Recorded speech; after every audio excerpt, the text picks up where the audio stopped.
बिस्मिल्लाहिर्रहमानिर्रहीम। अस्सलामु अलैकुम। Welcome to superior learning management system. Students, हमने इससे पहले चैप्टर जो 14 डिस्कस किया, 14 चैप्टर आपने बहुत अच्छे तरीके से पढ़ा, जिसका नाम था रिग्रेशन एंड कोरिलेशन। चैप्टर पिछले लेक्चर में हमने वो चैप्टर वाइंड अप कर दिया था, चैप्टर खत्म कर दिया था, उसकी तमाम एक्सरसाइजेस हमने कर ली थी। 14.1 भी आप लोगों ने सॉल्व की, 14.2 भी आप लोगों ने सॉल्व की। उम्मीद है, मुझे पूरी उम्मीद है कि आप लोगों से क्वेश्चन हो गए हैं और अब आप लोगों को वो चैप्टर नंबर 14 मुकम्मल तौर पर आ गया है। अब हमारा अगला चैप्टर है चैप्टर नंबर 15, जिसका नाम है एसोसिएशन। एसोसिएशन के चैप्टर में एसोसिएशन को डिस्कस करेंगे। हमें नहीं पता कि एसोसिएशन क्या है। एसोसिएशन इस चैप्टर के अंदर हम पढ़ेंगे। इससे पहले कि हम एसोसिएशन की डेफिनेशन सीखें, एसोसिएशन के बारे में सीखें कि एसोसिएशन क्या है, हमें चंद छोटी छोटी बेसिक डेफिनेशंस को लेके चलना होगा, उन डेफिनेशंस को समझना होगा। जब हमें वो डेफिनेशंस समझ आ जाएंगी तो हमें एसोसिएशन को समझने में मुश्किल नहीं होगी और न्यूमेरिकल करने में भी मुश्किल नहीं होगी। सबसे पहले एक छोटा सा कॉन्सेप्ट है पॉपुलेशन, कि पॉपुलेशन क्या है। The totality of individuals is called population. अब इसकी एग्जांपल आपने पेपर में नहीं लिखनी, यहां पर सिर्फ आप कॉन्सेप्ट लेंगे कि पॉपुलेशन क्या है। जिस तरह मेरी क्लास आईसीएस है और आईसीएस स्टैट्स की क्लास है और मुझे भेजा जाता है कि आपने आईसीएस स्टैट्स की क्लास को पढ़ाना है, आपकी सिर्फ यही जॉब है। अगर मेरी सिर्फ यही जॉब है तो आईसीएस स्टैट्स के तमाम स्टूडेंट्स मेरी पॉपुलेशन होंगे। पॉपुलेशन लिमिटेड भी हो सकती है, पॉपुलेशन अनलिमिटेड भी हो सकती है। पॉपुलेशन, अभी मेरी पॉपुलेशन लिमिटेड है अगर मैं आपकी क्लास को अपनी पॉपुलेशन समझूं, और आपकी क्लास का ईच एंड एवरी स्टूडेंट मेरी पॉपुलेशन होगा। पॉपुलेशन अनलिमिटेड भी हो सकती है अगर मुझे कहा जाए कि आईसीएस के तमाम स्टूडेंट्स, पूरे लाहौर में जितने भी स्टूडेंट्स हैं वो मेरी पॉपुलेशन है, तो वहां मेरे लिए पॉपुलेशन को काउंट करना मुश्किल हो जाएगा। तमाम लाहौर के स्टूडेंट्स पॉपुलेशन होंगे। पॉपुलेशन वो होती है जहां आप कंसर्न्ड होती हैं, जहां आपको काम होता है। पॉपुलेशन लिमिटेड भी हो सकती है, पॉपुलेशन अनलिमिटेड भी हो सकती है। उसके तमाम इंडिविजुअल्स, तमाम उसके एलिमेंट्स वो हमारी पॉपुलेशन होती है। अब मल्टीनोमियल पॉपुलेशन क्या होती है? मल्टीनोमियल पॉपुलेशन के अंदर आपके पास अगर एक सपोज पर्सन्स, लोगों की पॉपुलेशन है, उसमें आप ये देखें कि एक, अगर आपकी क्लास एक पॉपुलेशन है तो आपकी क्लास के अंदर जो स्टूडेंट है, स्टूडेंट जो है वो कोई एक कैटेगरी होगी, या वो मेल होगा या वो फीमेल होगा। इसका मतलब है पॉपुलेशन की कैटेगरीज हो सकती हैं, उन कैटेगरीज में से कोई एक कैटेगरी आप एडॉप्ट कर सकते हैं, उनमें से एक कैटेगरी आप हो सकते हैं। मल्टीनोमियल पॉपुलेशन में एक पॉपुलेशन की एक से ज्यादा कैटेगरीज होती हैं। नेक्स्ट अगर हम देखें तो हमारे पास आते हैं एट्रीब्यूट। एट्रीब्यूट क्या होते हैं? एट्रीब्यूट्स आपके पास क्वालिटेटिव वेरिएबल्स होते हैं। क्वालिटेटिव वेरिएबल्स क्या होते हैं? जैसे कि जो क्वालिटी को डिफाइन करते हैं, जैसे आपके पास आपका फ्लेवर ऑफ आइसक्रीम, आपका कलर कंप्लेक्शन, आपकी हैबिट्स, ये सारे क्वालिटेटिव वेरिएबल्स हैं जो क्वालिटी में चेंज होते हैं। जैसे यहाँ पर भी एक एग्जाम्पल दी हुई है। इस एग्जाम्पल के अंदर कहा गया है कि लोगों की इनकम ग्रुप्स, जैसे वेरी रिच, मॉडरेट और पुअर, 3 कैटेगरीज डिफाइन की गई हैं इनकम ग्रुप की। इसी तरह जेंडर की 2 कैटेगरीज हो सकती हैं, जैसे मेल एंड फीमेल। आपके फ्लेवर ऑफ आइसक्रीम की मुख्तलिफ कैटेगरीज हो सकती हैं, जैसे स्ट्रॉबेरी फ्लेवर, टूटी फ्रूटी, इस तरह मुख्तलिफ कैटेगरीज हो सकती हैं। तो एट्रीब्यूट क्वालिटेटिव वेरिएबल का ही दूसरा नाम है। नेक्स्ट, वेरिएबल और एट्रीब्यूट में डिफरेंस क्या है? 2 वेरिएबल होते हैं, एक होता है क्वांटिटेटिव वेरिएबल और दूसरा होता है क्वालिटेटिव वेरिएबल। अगर क्वांटिटेटिव वेरिएबल हो, जैसे height, weight, age, temperature, speed, number of students, तो हम उसको जस्ट वेरिएबल कह देंगे, क्योंकि हम कंपेयर कर रहे हैं क्वांटिटेटिव और क्वालिटेटिव वेरिएबल को, तो हम उसको सिर्फ क्वांटिटेटिव वेरिएबल को सिर्फ वेरिएबल कह देंगे। लेकिन जो दूसरा जिसके साथ हम कंपेयर कर रहे हैं, जो कि है क्वालिटेटिव वेरिएबल, क्वालिटेटिव वेरिएबल को हम एट्रीब्यूट का नाम दे देंगे। जैसे आपकी हैबिट्स, कलर कंप्लेक्शन, फ्रेंडशिप, ये सारी चीजें एट्रीब्यूट्स कहलाएंगी। जो सिंपल क्वांटिटेटिव वेरिएबल है वो वेरिएबल कहलाएगा, जो क्वालिटेटिव वेरिएबल है वो एट्रीब्यूट कहलाएगा। नेक्स्ट जो हमारा कॉन्सेप्ट है वो डाइकोटोमी। इसमें आपके पास एक पॉपुलेशन दो म्यूचुअली एक्सक्लूसिव क्लासेस में डिवाइड हो जाती है। मसलन अगर आप जेंडर है तो जेंडर की टू कैटेगरीज है, मेल एंड फीमेल। इसी तरह आपका रिजल्ट आ रहा है तो रिजल्ट की टू कैटेगरीज हैं, पास एंड फेल। अगर आपकी पॉपुलेशन की ओनली टू कैटेगरीज हों तो वो म्यूचुअली एक्सक्लूसिव, फर्स्ट ईयर में भी आप लोगों ने कॉन्सेप्ट पढ़ा है कि जिसमें एक प्रेजेंट होती है और दूसरी एब्सेंट होती है। मतलब जब पास होते हैं तो फेल नहीं होते, जब फेल होते हैं तो पास नहीं होते। जब मेल जेंडर की टू कैटेगरीज हैं तो जब मेल है तो फीमेल नहीं है, जब वो एक पर्सन फीमेल है तो वो मेल। इस तरह करके डिफरेंट जो है ना हम एग्जांपल्स दे सकते हैं जिसमें टू कैटेगरीज होती हैं। नेक्स्ट अगर हम देखें तो अगली हमारी जो डेफिनेशन आती है वो आती है क्लास।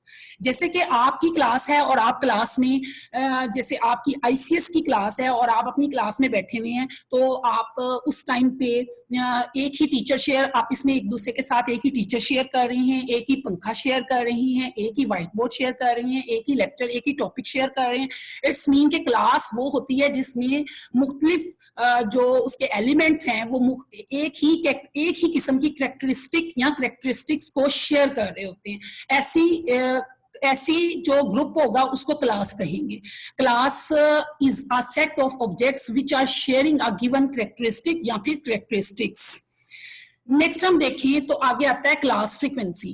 क्लास फ्रीक्वेंसी जैसे कि आपकी एक क्लास है और आपकी क्लास के अंदर नंबर ऑफ स्टूडेंट्स हैं 30, तो आपकी क्लास की फ्रीक्वेंसी 30 होगी। इसी तरह हम इस कॉन्सेप्ट को लेके चलेंगे जो कि हमारे पास एसोसिएशन में आगे चल के इस्तेमाल होगा। नेक्स्ट हम देखें तो आगे है representation of class frequency. Class frequency को कैसे डिनोट करेंगे या किससे डिनोट करेंगे और किस तरह से उसको हम कॉपी के ऊपर लिख सकते हैं। बड़ा ही सिंपल सा मेथड है कि अगर किसी क्लास की फ्रीक्वेंसी हमने लिखनी होगी तो उस क्लास का हम देखेंगे यहाँ पर एट्रीब्यूट कैटेगरीज जो हमारे पास होंगी, डिफरेंट जो हमारे पास कैटेगरीज होंगी उनको हम ABC से शो करेंगे। अगर हमने एक कैटेगरी है, सपोज कितने स्टूडेंट्स पास हुए हैं और पास की कैटेगरी ए को ए कहते हैं, तो उसमें अगर हम सपोज 20 स्टूडेंट्स पास हुए हैं तो हम ए के इर्द गिर्द, ए जो कि वो ए उसका एट्रीब्यूट है, तो हम ए के इर्द गिर्द ब्रैकेट लगा के हम ए की फ्रीक्वेंसी को शो कर देंगे और ए की फ्रीक्वेंसी हम शो कर देंगे कि ब्रैकेट्स लगा के इर्द गिर्द वो कितनी है। सपोज 20 है तो ए ब्रैकेट 20 इक्वल है 20। इस तरह करके हम फ्रीक्वेंसी को रिप्रेजेंट किया करेंगे। आगे आता है कॉन्टीजेंसी टेबल।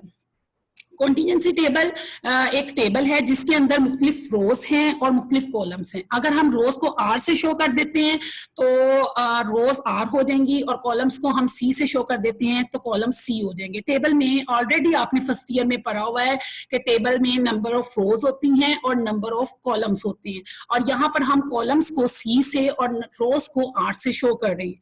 अगर हम R और C से रोज एंड कॉलम्स को शो कर रहे हैं और हम ये कह देते हैं कि आर एट्रीब्यूट एक साइड पे एट्रीब्यूट ए है और दूसरी साइड पे एट्रीब्यूट बी है, तो वो कॉन्टीजेंसी टेबल बन जाएगा। R cross c contingency table का नाम देंगे हम उसको, और उसमें डिग्री ऑफ फ्रीडम जो है हमारे पास उसमें एक नंबर वन कम करेंगे हम नंबर ऑफ रोज में से और वन लेस करेंगे हम नंबर ऑफ कॉलम्स में से। इंशाल्लाह डिग्री ऑफ फ्रीडम के बारे में आगे चल के न्यूमेरिकल्स में भी हम अच्छा डिस्कस करेंगे। Contingency table for two attributes. आप contingency table are number of rows तो 3 भी हो सकती हैं, 4 भी हो सकती हैं, और नंबर ऑफ कॉलम्स भी 2 या 2 से ज्यादा हो सकती हैं। लेकिन जो हमारा इस चैप्टर के अंदर एक टेबल जो बहुत ज्यादा यूज होना है, जिसको हमने बहुत ज्यादा इस्तेमाल करना है, जिस टेबल के बारे में हमें हर क्वेश्चन में पूछा जाएगा, वो टेबल है contingency table for two attributes. Two attributes mean कि आपके पास 2 ही एट्रीब्यूट्स होंगे, एक ए एट्रीब्यूट होगा और दूसरा बी एट्रीब्यूट होगा, यानी किसी बी पॉपुलेशन की 2 कैटेगरीज होंगी, एक कैटेगरी ए होगी और दूसरी कैटेगरी बी होगी। इन 2 कैटेगरीज को लेके हम चलेंगे और हमारे पास 2 बाय 2 का कॉन्टीजेंसी टेबल बन जाएगा। अगर हम एट्रीब्यूट ए की तरफ देखें तो उसकी भी आगे से फर्दर 2 कैटेगरीज हैं। इसी तरह हम दूसरे एट्रीब्यूट बी को देखें तो उसकी भी फर्दर 2 कैटेगरीज हैं। जैसे कि हमने डाइकोटोमी प्रॉपर्टी के बारे में पढ़ा था कि जिसकी 2 ही कैटेगरीज हो, यानी कि एट्रीब्यूट बी सपोज अगर जेंडर है तो उसकी 2 कैटेगरीज हैं, मेल एंड फीमेल। एट्रीब्यूट ए जो है अगर वो रिजल्ट है तो उसकी दो कैटेगरीज हैं, पास एंड फेल। अगर हम देखें तो हमारे पास यहाँ पर एट्रीब्यूट बी की दो कैटेगरीज हैं, बी एंड बीटा, और एट्रीब्यूट ए की दो कैटेगरीज हैं, ए एंड अल्फा। नेक्स्ट हम इंशाल्लाह इसको डिटेल से डिस्कस करेंगे। अभी आप अगर इस टेबल को अच्छे तरीके से इस तरह से सीख लें कि टू कैटेगरीज हैं, बी एंड बीटा, और एक एट्रीब्यूट की भी टू कैटेगरीज हैं, ए एंड अल्फा, और तो उसके अगर टेबल में आगे देखें तो फर्दर उसकी जो फ्रीक्वेंसीज अंदर लिखी हुई हैं वो हैं A B frequency, A beta frequency, alpha B frequency, alpha beta frequency, और नेक्स्ट उनकी फ्रीक्वेंसीज के टोटल है row wise and column wise. Row wise देखें तो ए का टोटल ए ब्रैकेट में लिखा गया है और अल्फा का टोटल अल्फा ब्रैकेट में लिखा गया है। और अगर हम एट्रीब्यूट की कैटेगरीज को देखें तो बी का टोटल बी ब्रैकेट में लिखा गया है और बीटा का टोटल बीटा ब्रैकेट में नीचे लिखा गया है। इसी तरह अंदर भी जो आपके पास A B, A beta, alpha B, alpha beta नजर आ रहा है, उनको भी ब्रैकेट्स में शो किया गया है। ये टेबल यहाँ पर पढ़ाने का मकसद ये था कि 2x2 कॉन्टीजेंसी टेबल से ही हमारे न्यूमेरिकल सोल्व होंगे। हमें हमेशा टू कैटेगरीज ही दी गई होंगी, जैसे एक साइड पे जेंडर दे देंगे, एक साइड पे हमें जो है वो रिजल्ट दे देंगे, जेंडर की भी टू कैटेगरीज होंगी। इसी तरह हमारे पास जो रिजल्ट है उसकी भी टू कैटेगरीज होंगी, और फिर उन टू कैटेगरीज से रेलेवेंट हमें डिफरेंट फ्रीक्वेंसीज गिवन होंगी, जिसको हम इस टेबल में इन फ्रीक्वेंसीज के आगे पुट कर देंगे और हमारे पास क्वेश्चंस के सॉल्यूशन आना शुरू हो जाएंगे। इस टेबल को बहुत अच्छे तरीके से प्रिपेयर करें, माइंड में अच्छे तरीके से इसको जहन में बिठाएं और इसका एक चार्ट बनाएं, जो कि आप लोगों को ये टेबल अच्छे तरीके से प्रिपेयर होने के बाद न्यूमेरिकल्स की अच्छी समझ आएगी। इस चार्ट को अपने रूम में लगाएं, इसकी अच्छे तरीके से इसको देखें ताकि आपको क्वेश्चन सॉल्व करने में, न्यूमेरिकल सॉल्व करने में कोई भी मुश्किल पेश ना आए। Thank you. उम्मीद है कि आप ये सारा काम करेंगे इंशाअल्लाह। Thank you.